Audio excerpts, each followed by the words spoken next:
తీసుకోకుండా చేశారంటే, అవును మేము మా దగ్గర మిగులు జలాలు ఉన్నాయి కాబట్టి మేము కట్టుకుందాం అనుకుంటున్నాం, అయితే కేంద్ర ప్రభుత్వం అనుమతితోనే కట్టుకుంటాం అని చెప్తారు.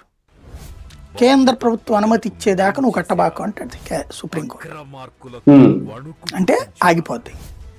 కేంద్రం అనుమతించాలంటే మొత్తం ఇప్పుడు బ్రిజేష్ కుమార్ ట్రిబ్యునల్ నడుస్తుంది.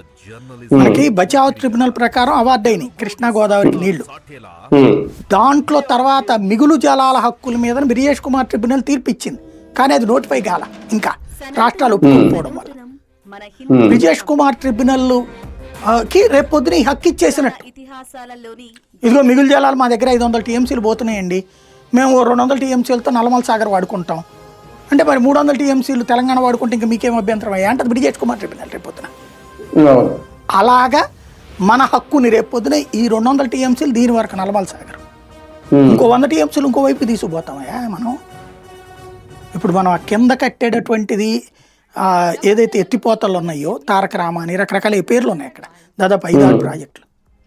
ఆ ప్రాజెక్టుల ద్వారా నీళ్లు ఆల్రెడీ ఎత్తిపోతలు చేస్తున్నాం మనం, చేస్తున్నాం కింద మనం, ఇంకా 4 పెట్టుకుంటాం కూడా మనం. అవి ఇప్పుడు మన హక్కు వాళ్ళకి ఇచ్చేసామంటే పోతుంది. తద్వారా అంటే ఇక్కడ మన వేలుతో మన కళ్ళు పొడుస్తున్నారు ఇక్కడ వాళ్ళ ద్వారా ఈ పిటిషన్